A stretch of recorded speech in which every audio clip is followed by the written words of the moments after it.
Welcome to our channel Eshwar account. ముందుగా మన channel subscribers అందరికీ చాలా చాలా థ్యాంక్స్. ఇంకా మన ఛానల్ ఎవరైనా సబ్స్క్రైబ్ చేసుకోకపోతే please subscribe. Final accounts problem number 2. This is the format of final accounts. దీంట్లో మనము trading account and profit and loss account and balance sheet ఇలా ఫార్మాట్ రెడీ చేసి పెట్టుకున్నాం. ఇప్పుడు ఒక ప్రాబ్లం చూద్దాం. Trial balance Anuradha Agencies as on 31st March 2001. ఇక్కడ మన ట్రయల్ బ్యాలెన్స్ ఇవ్వడం జరిగింది. డెబిట్ బ్యాలెన్సెస్, క్రెడిట్ బ్యాలెన్సెస్, దాంతోపాటుగా కొన్ని అడ్జస్ట్మెంట్స్ కూడా ఉన్నాయి. మనం ప్రాబ్లం ఎగ్జామ్లో కూడా విత్ ఇన్ టైంలో టైం ఎక్కువ తీసుకోకుండా, ముఖ్యంగా ఇంటర్మీడియట్ అంటే డిగ్రీ విద్యార్థుల కోసం షార్ట్ కట్గా చాలా క్లియర్గా చాలా త్వరగా చేయడం ఎలా అనేది మనం నేర్చుకున్నాం. But without missing the concept మాత్రం మన వీడియోస్లో మిస్ కాదు. కాన్సెప్ట్ చెప్పుకుంటూనే మనము వీలైన త్వరగా ప్రాబ్లమ్స్ ఏ విధంగా చేయాలో మనం చూద్దాం. ఫస్ట్ ఒకసారి మనం ప్రాబ్లం వెరిఫై చేసి ఎక్కడెక్కడ అడ్జస్ట్మెంట్స్ ఉన్నాయో వాటికి చిన్న డాట్స్ కానీ పాయింట్స్ కానీ పెట్టుకున్నాం. తర్వాత మనం ప్రాబ్లమ్ సాల్వ్ చేయడానికి ట్రై చేద్దాం. డ్రాయింగ్స్ ఫస్ట్ మనం అడ్జస్ట్మెంట్స్ చదవాలి. క్లోజింగ్ స్టాక్, డిప్రిషియేషన్ ఉంది, తరుగుదల ఉంది, ఏ అసెట్స్కి, కంప్యూటర్ దగ్గర ఒక డాట్, ఒక చిన్న tick mark, buildings, next furniture and fittings. ఈ మూడింటికి మనకు డిప్రిషియేషన్ ఉంది కాబట్టి మనం ఒక చిన్న డాట్స్ పెట్టుకోవాలి. Next provision for bad and doubtful డెట్స్కి అండ్ డిస్కౌంట్ ఆన్ డెటార్స్. ఇది సన్రీ డెటార్స్కి సంబంధించిన అడ్జస్ట్మెంట్ కాబట్టి సన్రీ డెటార్స్ దగ్గర ఒక చిన్న tick mark. Next interest on capital and interest on drawings. ఇది క్యాపిటల్కి మరియు డ్రాయింగ్కి సంబంధించిన అడ్జస్ట్మెంట్ కాబట్టి దాని దగ్గర కూడా మనం ఒక టిక్ మార్క్ పెట్టుకుంటే మనం క్వశ్చన్ సాల్వ్ చేస్తున్నప్పుడు త్వరగా అడ్జస్ట్మెంట్స్ కూడా మనము విత్ ఇన్ టైంలోనే చేస్తూ మన ప్రాబ్లమ్ని కంప్లీట్ చేయొచ్చు. ఇక్కడ డెబిట్ బ్యాలెన్సెస్లో కొన్ని ఐటమ్స్ ఇచ్చారు. నెక్స్ట్ క్రెడిట్ బ్యాలెన్స్లో కొన్ని ఐటమ్స్ ఇవ్వడం జరిగింది. ఫస్ట్ మనము వెంటనే ప్రొఫార్మాస్ మనకు మీకు ఆల్రెడీ చెప్పడం జరిగింది. ప్రొఫార్మాస్తో పాటు మన బేసిక్ నాలెడ్జ్ ఏదైతే ఉందో ట్రేడింగ్ అకౌంట్ని ఫ్యాక్టరీ అనుకోండి, ప్రాఫిట్ అండ్ లాస్ అకౌంట్ని ఆఫీస్ అనుకోవడం, ఇలా మనం అజ్యూమ్ చేసుకుంటే మనకు త్వరగా బైహార్ట్ చేయకోకుండా ప్రొఫార్మాని బైహార్ట్ చేయాల్సిన అవసరం ఉండదు. Let's do the problem.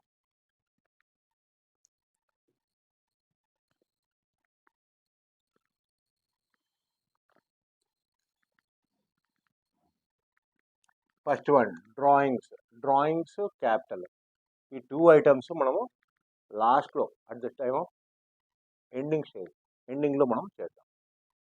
Next buildings అనేది ఒక ఫిక్స్డ్ అసెట్. బిల్డింగ్స్ ఆల్రెడీ మనం డాట్ పెట్టుకున్నాం కాబట్టి బిల్డింగ్స్కి అడ్జస్ట్మెంట్ ఉంది. సో బిల్డింగ్స్ అమౌంట్ ఎంత? 15,000.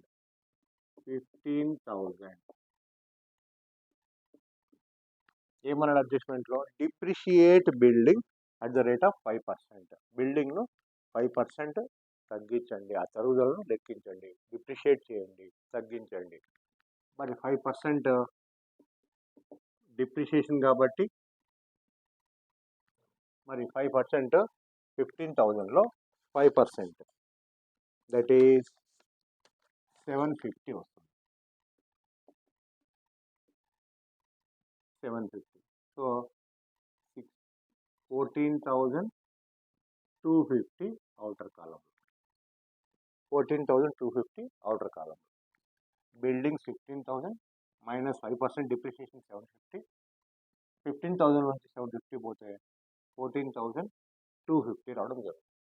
మరి డిప్రిషియేషన్ అనేది మనకు ఒక లాస్ కాబట్టి అది మరి ప్రాఫిట్ అండ్ లాస్ అకౌంట్లో డెబిట్ సైడ్ ఇంకొకసారి చూపించాలి. టు డిప్రిషియేషన్ ఆన్ బిల్డింగ్ ఎంత 750. నెక్స్ట్ ఫర్నిచర్ అండ్ ఫిట్టింగ్స్ కూడా ఒక అసెటే. ఫర్నిచర్ అండ్ ఫిట్టింగ్స్ ఎంత? Furniture and fittings 7,500. దీనికి కూడా మనం డాట్ పెట్టుకున్నాం కాబట్టి ఒక అడ్జస్ట్మెంట్ ఉంది. ఫర్నిచర్ అండ్ ఫిట్టింగ్స్ కూడా 10% డిప్రిషియేషన్ చేయాలి. డిప్రిషియేషన్ 10%. 7,500లో 10% అంటే 750. మరి 7,500లో 750 పోతే 6,750. 6,750.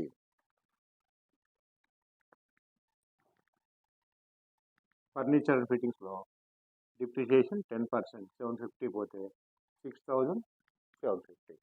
మరి అది మనకు లాస్ అవుతుంది కాబట్టి ఎనీ డిప్రిషియేషన్ లాస్ కాబట్టి ప్రాఫిట్ అండ్ లాస్ అకౌంట్లో డెబిట్ సైడ్ చూపించాలి. Depreciation on furniture and fittings 750. Furniture and fittings 750. ఇలా మనం డిప్రిషియేషన్ అనే అడ్జస్ట్మెంట్ ఇచ్చినట్లయితే క్వశ్చన్లో కన్సర్న్ అసెట్లోంచి ఏ అసెట్లోంచి అయితే వాళ్ళు అడుగుతున్నారో అసెట్లోంచి ఆ డిప్రిషియేషన్ వాల్యూని మైనస్ చేసి మనము ప్రాఫిట్ అండ్ లాస్ అకౌంట్లో డెబిట్ సైడ్ చూపించాలి. ఎందుకు సార్ అంటే అది లాస్ కాబట్టి. మనం అసెట్ వాడుతున్న కొద్దీ దాని విలువ తగ్గిపోతూ వస్తుంది. ప్రతి ఎవ్రీ ఇయర్ దాని వాల్యూ డిక్రీజ్ అవుతూ వస్తుంది. మరి డిక్రీజ్ అవుతున్న ఆ విలువకి ఒక పేరు పెడితే ఆ పేరే డిప్రిసియేషన్. అది మన బిజినెస్కి లాస్ అవుతుంది కాబట్టి ఈ విధంగా చేయాలి. నెక్స్ట్ చూడండి, కంప్యూటర్ కూడా ఇక్కడ డిప్రిసియేషన్ ఇచ్చాడు. కంప్యూటర్ అనేది ఒక asset. Computer 25,000 minus depreciation 25,000 minus depreciation ఎంత పర్సెంటేజ్ ఇచ్చారు? 10%. 10% మీన్స్ 2,500. That is 22,500.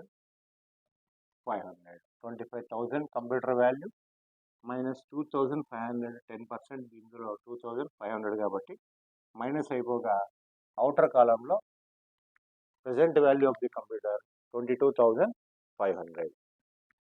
మరి దీనికి కూడా ప్రాఫిట్ అండ్ లాస్ అకౌంట్లో డిప్రిషియేషన్ ఆన్ కంప్యూటర్ అని చూపించాలి. How much? 2,500. 2,500. Next interest on loan. క్వశ్చన్లో మనకు క్రెడిట్ సైడ్ ట్రయల్ బ్యాలెన్స్లో క్రెడిట్ సైడ్ ఒక ఐటమ్ ఉంది. దాని గురించి ఒక 2 minutes మనం డిస్కస్ చేసుకున్నాం. చూడండి, loan from Hari at the rate of 6%, amount 15,000. Loan from Hari నుంచి మనము అప్పు తీసుకున్నాము, లోన్ తీసుకున్నాము. అది మనకు ఏమవుతుంది? ఒక లయబిలిటీ అవుతుంది. అందుకే మనకు క్వశ్చన్లో ట్రయల్ బ్యాలెన్స్లో క్రెడిట్ సైడ్ ఇవ్వడం జరిగింది. అన్ని అసెట్స్ డెబిట్ సైడ్, అన్ని లయబిలిటీస్ క్రెడిట్ సైడ్ కాబట్టి అదొక లయబిలిటీ. హరి నుంచి మనం లోన్ తీసుకున్నాము. ఎంత అమౌంట్ తీసుకున్నాము? 15,000 రూపీస్ అమౌంట్ తీసుకోవడం జరిగింది. మరి అతనికి లోన్ తీసుకున్నప్పుడు లేదా అప్పు తీసుకున్నప్పుడు ఇంట్రెస్ట్ పే చేయాలి కదా, వడ్డీ మనం పే చేయాలి కాబట్టి 15,000లో 6% ఇంట్రెస్ట్ క్యాలిక్యులేట్ చేయండి. 900 వచ్చింది. 15,000లో 6% ఇంట్రెస్ట్ మనకు 900 వస్తుంది.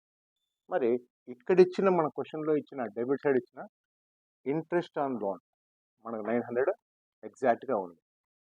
సో ఈ ప్రాబ్లంలో మనకు ఇంట్రెస్ట్ ఆన్ లోన్ మనం కరెక్ట్గా పే చేసాము. 15,000లో 6% అంటే 900 రావాలి.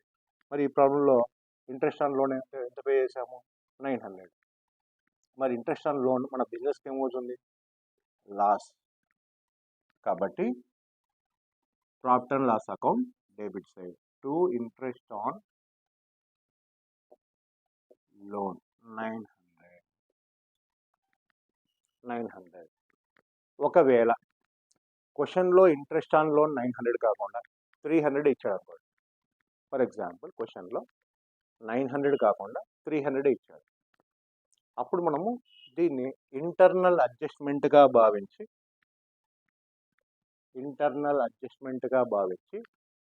మనము ఏ విధంగా ట్రీట్ చేయాలో ఇప్పుడు చూడండి. ఇంట్రెస్ట్ ఆన్ లోన్ 600 ఇచ్చాడు క్వశ్చన్లో. మనం యాక్చువల్గా పే చేయాల్సిందంత 15,000 లోన్ తీసుకున్నాము. దాని మీద 6% అంటే 900 పే చేయాల్సి ఉంటుంది ఇంట్రెస్ట్. కానీ మనం పే చేస్తుండేది కరెంట్ ఇయర్లో 600. ఇంకా పే చేయవలసింది ఎంత ఉంది? 300. అదే అవుట్ స్టాండింగ్ ఇంట్రెస్ట్ అంటాం. ఆ బ్యాలెన్స్ని అవుట్ స్టాండింగ్ ఇంట్రెస్ట్ అంటాం. మనం interest on loan 600 add out standing interest on loan 300 రెండు యాడ్ చేసి మరి మనం లయబిలిటీస్లోకి వెళ్ళి loan from Hari at the rate of 6% అని ప్రిన్సిపల్ అమౌంట్ ఎంతైతే లోన్ తీసుకున్నామో ఆ అమౌంట్ రాసిన తర్వాత మరి మనము out standing interest on loan అని చెప్పి 300 చూపించాలి. 300 మనము చూపించవలసి ఉంటుంది. ఎందుకు? మనం 600 పే చేసాము, యాక్చువల్గా 900 పే చేయాలి. 300 ఇంకా పెండింగ్లో పెట్టాం కాబట్టి రేపటి కదా ఏమవుతుంది? నెక్స్ట్ ఇయర్ కదా ఏమవుతుంది? మనకు లయబిలిటీ అవుతుంది. కాబట్టి ఆ విధంగా చేయాలి. కానీ ఈ ప్రాబ్లంలో మనకు ఎగ్జాక్ట్ వాల్యూ ఇచ్చాడు. 15,000 అప్పు తీసుకున్నాము, దాని 6% అంటే 900 ఇంట్రెస్ట్ కాబట్టి సరిపోయింది. సో అది కూడా మనం గుర్తుంచుకోవాలి. Next loose tools 6,100. Loose tools అనేది ఒక ఫిక్స్డ్ అసెట్. పనిముట్లు loose tools 6,100. Loose tools 6,100.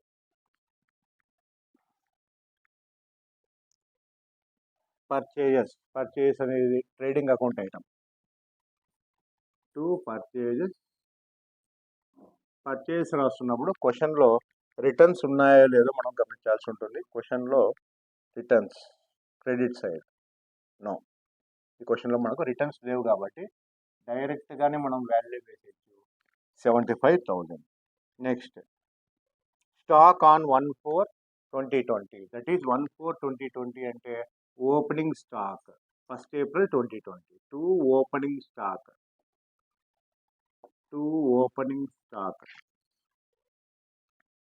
how much? 25,000. Next general expenses 15,000. General expenses indirect expenses, అవి ఆఫీస్ సంబంధించిన ఎక్స్పెన్సెస్ కాబట్టి ప్రాఫిట్ అండ్ లాస్ అకౌంట్లో debit side general expenses 15,000. General expenses 15,000. Next freight inward 2,000. Freight outward 1,000. Freight inward 2,000. Freight outward 1,000. దీన్ని ఇంకా కొన్ని వేరే ప్రాబ్లమ్స్లో carriage inward, carriage outward అని కూడా చెప్తుంటారు. Carriage inward, carriage outward, or కొన్ని చోట్ల carriage on sales, carriage on purchase అని కూడా చెప్తుంటారు. ఈ 2 ఐటమ్స్ మనం బాగా గుర్తుంచుకోవాల్సినవి. క్యారేజ్ ఇన్వర్డ్ రవాణా ద్వారా రా మెటీరియల్ ఫ్యాక్టరీలోకి వస్తుంది కాబట్టి క్యారేజ్ ఇన్వర్డ్ లేదా freight inward trading account debit. Freight inward trading account debit. Raw materials తీసుకొని మనము ఫ్యాక్టరీలోకి వస్తున్నాము. ఇన్వర్డ్ క్యారేజ్ ఆన్ పర్చేస్ అని కూడా అంటారు, లేదా క్యారేజ్ ఇన్వర్డ్ అని కూడా అంటారు. నెక్స్ట్ ఫ్రైట్ అవుట్వర్డ్ తయారైన ఫినిష్డ్ గూడ్స్ మెటీరియల్స్ మనము సేల్ చేయడానికి ఆఫీస్ నుంచి మార్కెట్కి తీసుకెళ్తున్నాము కాబట్టి అది ఏ ఖర్చు? Indirect expenses. కాబట్టి మనం ప్రాఫిట్ అండ్ లాస్ అకౌంట్లో రాయాలి. Freight outward, freight outward how much? 1000. Freight outward 1000. Freight inward 2000. Freight outward 1000. Freight inward, carriage inward or carriage on purchase, ఇలా మూడుంటే దీన్ని freight outward, carriage outward, carriage on sales అని చెప్పడం జరుగుతుంది. ఈ 2 ఐటమ్స్ మీరు బాగా గుర్తుంచుకోండి. Next సన్రీ debtors. సన్రీ డెటార్స్ అనేది ఒక అసెట్. సన్రీ డెటార్స్, మరి సన్రీ డెటార్స్కి 2 అడ్జస్ట్మెంట్స్ మనకు ఉన్నాయి. వాటిని ఏ విధంగా సాల్వ్ చేద్దాం జాగ్రత్తగా చూడండి. సన్రీ డెటార్స్, మనకు ఈ ఇయర్ అమౌంట్ ఇవ్వవలసిన వాళ్ళు 28,000 అమౌంట్ రావాల్సి ఉంది. సన్రీ డెటార్స్ 28,000. సన్రీ డెటార్స్ 28,000. జనరల్గా ఫైనల్ అకౌంట్స్లో డెటార్కి సంబంధించి 3 మెయిన్ అడ్జస్ట్మెంట్స్ ఉంటాయి. 3 అడ్జస్ట్మెంట్స్ ఉంటాయి. అందులో ఒకటి డిస్కౌంట్ ఆన్ డెటార్స్. మనకు చాలా క్వశ్చన్స్లో ఉండొచ్చు, ఉండకపోవచ్చు. కానీ మనము కంపల్సరీగా నేర్చుకోవాల్సిన అడ్జస్ట్మెంట్స్ 3. నెంబర్ 1 బ్యాడ్ డెట్స్ అని ఇవ్వడం జరుగుతుంది. బ్యాడ్ డెట్స్, రాని బాకీలు, bad debts. Second one reserve for bad and doubtful debts, లేదా provision for bad and doubtful debts అని కూడా దీని అనడం జరుగుతుంది. Third one discount on debtors. Discount on debtors. మరి 3 అడ్జస్ట్మెంట్స్కి కాన్సెప్ట్ మనం ఇప్పుడు ఒక 2 minutesలో నేర్చుకున్న తర్వాత మరి అడ్జస్ట్మెంట్లోకి వెళ్దాం. ఫస్ట్ సన్రీ డెటార్స్ అంటే ఎవరు? Sundry means small number of. Sundry debtors అంటే ఎవరు? మనతో ఎవరైతే క్రెడిట్ సేల్ తీసుకుంటారో, మన బిజినెస్కి అమౌంట్ ఎవరైతే ఇవ్వవలసి ఉంటారో వాళ్ళని సన్రీ డెటార్స్ అంటాం. వాళ్ళ ద్వారా, సన్రీ డెటార్స్ ద్వారా మనకు అమౌంట్ రావాల్సి ఉంటుంది కాబట్టే వాళ్ళు మనకు అసెట్ అవుతారు. సన్రీ డెటార్స్ ద్వారా మనకు అమౌంట్ రావాల్సి ఉంటుంది కాబట్టి వాళ్ళు మనకు అసెట్ అవ్వడం జరుగుతుంది. మరి వాళ్ళలో ఫస్ట్ టైప్ బ్యాడ్ డెట్స్. మనకు డబ్బులు బాకీ ఉన్నారు కదా, వాళ్ళ అమౌంట్ మనకు పే చేయవలసి ఉంది. మరి కట్టుకోకుండా ఏం చెప్పుకోకుండా పారిపోతారు, అమౌంట్ మనకు పే చేయరు. మరి ఆ అమౌంట్ పరిస్థితి ఏంటి? అది మనకు లాస్ అవుతుంది. కాబట్టి బ్యాడ్ డెట్స్ అనేది లాస్. అలాంటి సిచ్యువేషన్లో సన్రీ డెటార్స్లోంచి ఆ బ్యాడ్ డెట్స్ అమౌంట్ మైనస్ చేసి ప్రాఫిట్ అండ్ లాస్ అకౌంట్లో డెబిట్ సైడ్ చూపించాలి. ఎందుకంటే వాళ్ళ ద్వారా మనకు రావాల్సిన మొత్తం మనం లాస్ అయినాం. బ్యాడ్ డెట్స్ అనేది ఒక లాస్ కాబట్టి. మరి ఈ క్వశ్చన్లో బ్యాడ్ డెట్స్ అడ్జస్ట్మెంట్లు ఇవ్వలేరు, కానీ మిగతా two adjustments, that is provision for bad and doubtful debts and discount on debtors ఇవ్వడం జరిగింది. ఆ 2 అడ్జస్ట్మెంట్స్ని ఏ విధంగా చేయాలో చూద్దాం. మరి provision for bad and doubtful debts లేదా reserve for bad and doubtful debts అంటే ఏంటో చూసుకుందాం. మనకు కొంతమంది డెటార్స్ ఉన్నారు. ఫోన్ చేస్తున్నాము,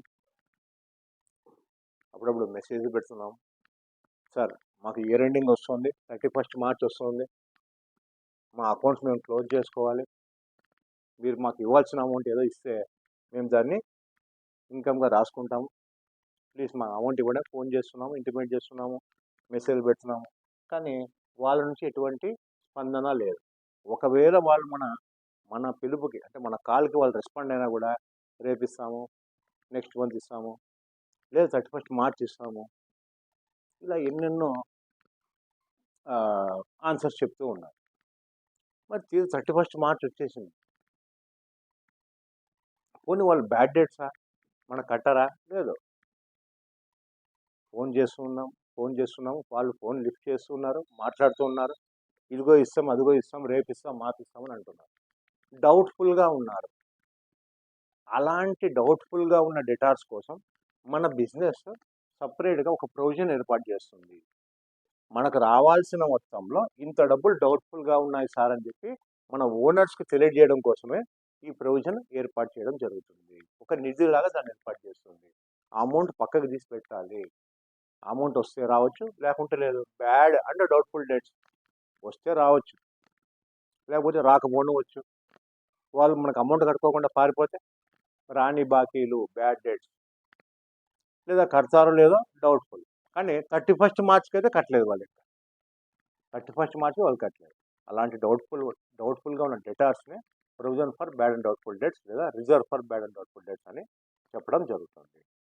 కాబట్టి వాళ్ళకి రావాల్సిన అమౌంట్ ఏదైతే ఉందో, అంటే మనకు రావాల్సిన అమౌంట్ ఏదైతే ఉందో ఆ అమౌంట్ని డెటార్స్లోంచి మనం మైనస్ చేసి అది లాస్ కిందనే చూపిస్తాము, లాస్ లాగా ట్రీట్ చేస్తాం. ఎందుకు? వాళ్ళు ఇచ్చేంత వరకు మనకు లాసే, ఇచ్చిన తర్వాత కలిసి ఉంటే మనము ఇన్కమ్లోకి వేసుకోవచ్చు. Next, discount on debtors. Discount on debtors, కొంతమంది మంచి డెటార్స్ ఉంటారు, గుడ్ డెట్స్ అంటారు. మంచి డెటార్స్ వాళ్ళు చెప్పిన టైం కంటే ముందే మనకు అమౌంట్ పే చేస్తారు. అలాంటి వాళ్ళ కోసం మనం అప్పుడప్పుడు డిస్కౌంట్ ఇస్తూ ఉంటాం.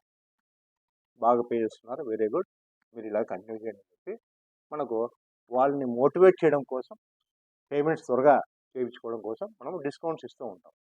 దాన్ని డిస్కౌంట్ ఆన్ డెటార్స్ అని అనడం జరుగుతుంది.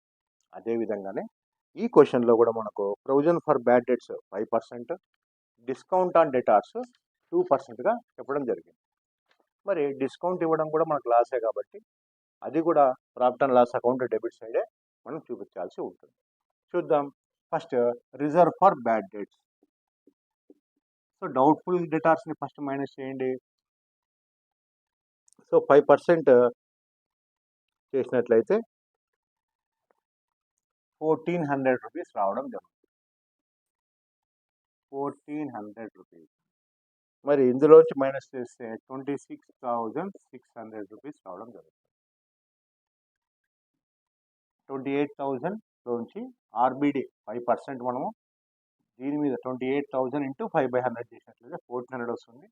అందులోంచి మనం 1400 మైనస్ చేస్తే 26,600. మరి reserve for bad and doubtful debts ఇందాక చెప్పినట్టు లాస్ కాబట్టి అది మనము ప్రాఫిట్ అండ్ లాస్ అకౌంట్లో డెబిట్ సైడ్ రాయాలి. Reserve for bad and doubtful debts 1400. Discount on debtors, provision for bad and doubtful debts లేదా బ్యాడ్ డెట్స్. ఈ క్వశ్చన్లో మనకి ఇవ్వలేదు, ఒకవేళ ఇచ్చినట్లయితే క్వశ్చన్లో ఇచ్చిన బ్యాడ్ డెట్స్ ఫస్ట్ మైనస్ చేయాలి. తర్వాత ఆ వచ్చిన బ్యాలెన్స్ మీద reserve for bad and doubtful debts కనుక్కోవాలి. Provision for bad and doubtful debts or reserve for bad and doubtful debts. మరి వచ్చిన ఆ అమౌంట్ బ్యాలెన్స్, నెట్ అమౌంట్ ఏదో వచ్చింటుందో దాని మీద మనం డిస్కౌంట్ ఆన్ డెటార్స్ ఇవ్వాలి. జనరల్గా డిస్కౌంట్ ఆన్ డెటార్స్ గుడ్ డెట్స్కి ఇస్తాం. ఎవరైతే మనకు త్వరగా పే చేస్తారో, ఎవరైతే మనకు విత్ ఇన్ టైంలోనే ప్రాంప్ట్గా పేమెంట్ చేసింటారో వాళ్ళకు మాత్రమే డిస్కౌంట్ ఇస్తాం. కాబట్టి ఈ బ్యాడ్ డెట్స్ని, reserve for bad and doubtful డెట్స్ని మైనస్ తీసేసిన తర్వాతే వాళ్ళకు మనం డిస్కౌంట్ ఇవ్వాలి. So discount on debtors, discount on debtors 2% చేయగా మనకు 532 వస్తుంది. 26,600 ఇంటూ 2%, 532. 26,600 ఇంటూ 2%, 532 రూపీస్ రావడం జరుగుతుంది. మరి మైనస్ చేస్తే టోటల్ నెట్ డెటార్స్ 26,068 రూపీస్ రావడం జరుగుతుంది. 26,068 రూపీస్. మరి డెటార్స్కి ఇచ్చిన ఈ డిస్కౌంట్ కూడా మనకు లాసే కాబట్టి అది కూడా profit and loss account debit side చూపించాలి. To discount on debtors 532. ఇది సన్రీ డెటార్స్ సంబంధించిన adjustment and accounting treatment. Next,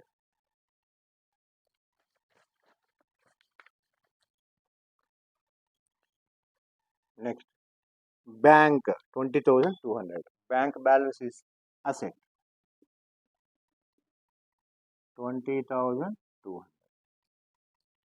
next one, goodwill. Goodwill అనేది మనకు ఒక ఇంటాంజిబుల్ అసెట్. గుడ్ విల్ అనేది మనకు ఒక intangible asset. Good will 10,000 rupees. Good will 10,000 rupees. So debit side items అన్నీ కంప్లీట్ అయ్యాయి. ఐటమ్స్ చూద్దాం. Next capital. క్యాపిటల్ మనం లాస్ట్లో ఫైండ్ అవుట్ చేద్దాము. General reserve. General reserve, it is a liability. General reserve, it is a liability.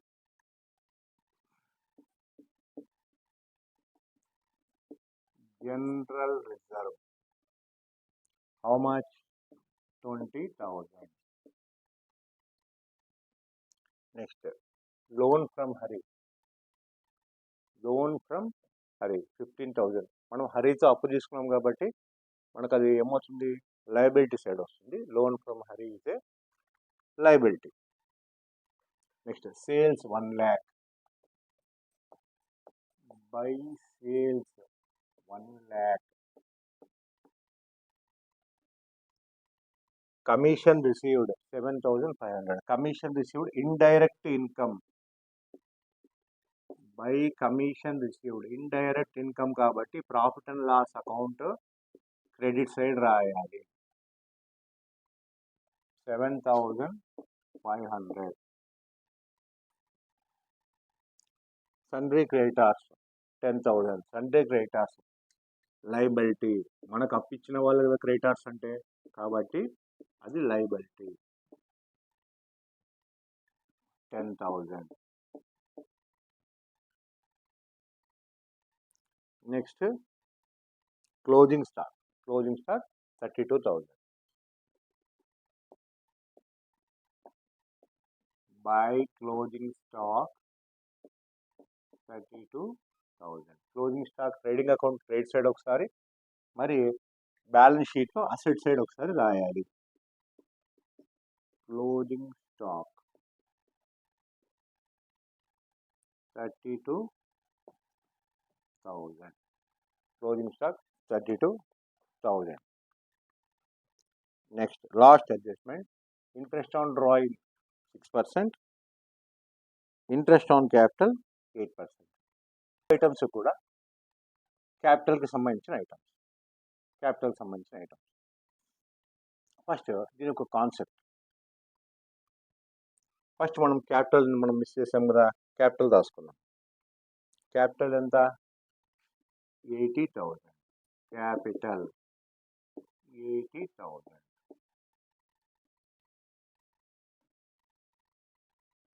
Capital 80,000.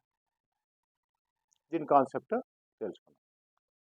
According to business entity concept, business entity లేదా separate entity concept ప్రకారంగా accounts point of view, accounts చేస్తున్నప్పుడు accounts point of వ్యూలో owner separate, business firm separate. Owner separate, business ఆ సంస్థ separate. మరి owner బిజినెస్కి ఇచ్చిన క్యాపిటల్ని business ఏ విధంగా భావిస్తుంది? ఓనర్కి బిజినెస్కి రిలేషన్షిప్ ఏంటి? బిజినెస్ ఓనర్ ఇచ్చిన క్యాపిటల్ని ఎప్పుడే కానీ అప్పుగా భావిస్తుంది. అందుకే అది లయబిలిటీ సైడ్ మనము రాసుకుంటూ ఉన్నాము.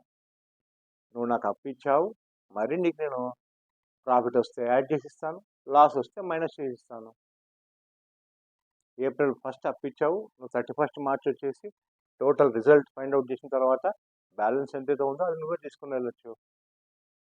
ఇది బిజినెస్ ఎంటిటీ కాన్సెప్ట్ చెప్తున్న మెయిన్ పాయింట్. మరి ఆ పాయింట్ ప్రకారంగా చూసినట్లయితే ఓనర్ ఏమంటున్నాడు? మరి నేను నీకు అప్పు ఇచ్చాను కదా, బిజినెస్కి అప్పు ఇచ్చాను కదా, అప్పు ఊరినే ఇవ్వరు కదా, ఖచ్చితంగా ఏం ఎక్స్పెక్ట్ చేస్తాము? ఇంట్రెస్ట్. మరి నాకు ఇంట్రెస్ట్ కూడా కావాలా అని చెప్పేసి బిజినెస్ అడుగుతున్నాడు ఓనర్.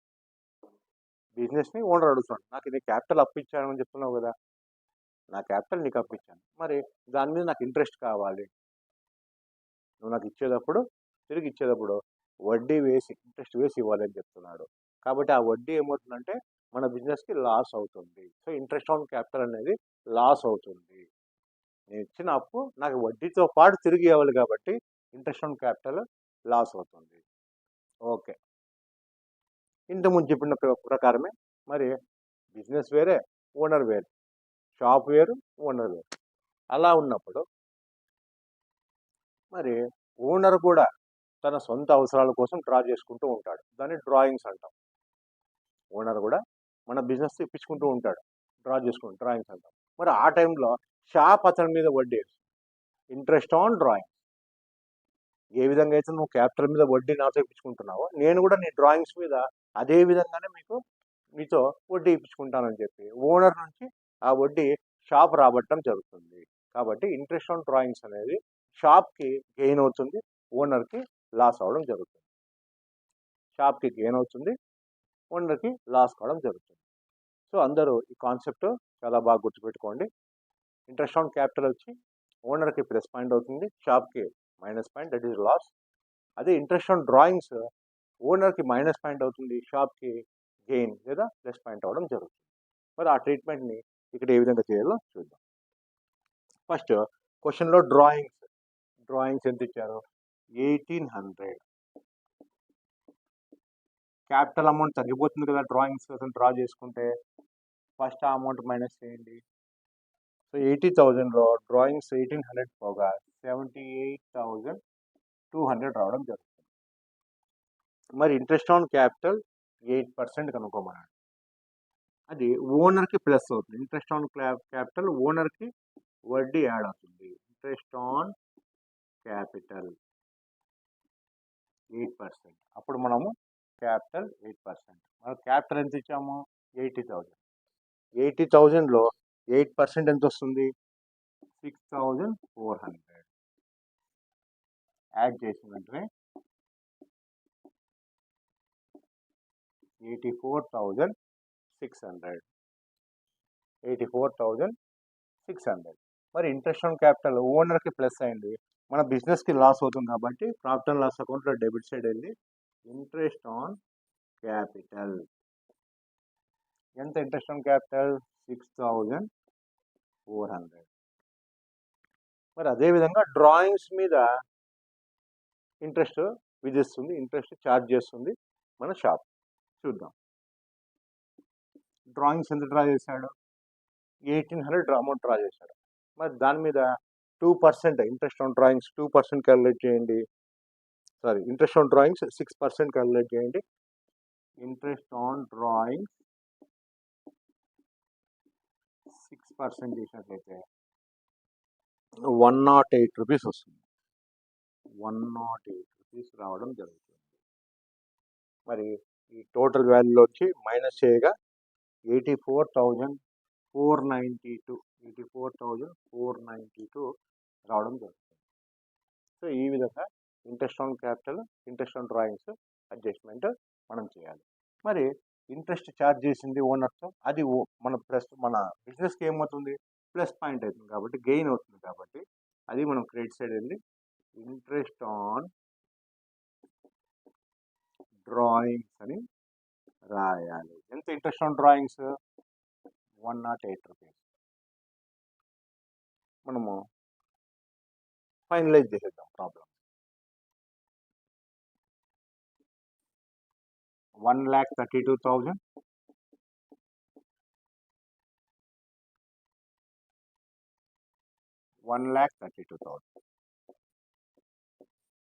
1,32,000లో 75,000 ప్లస్ 25 1,02,000. 1,02,000 పోతే మనకు వచ్చే answer 30,000. That is 2 gross profit.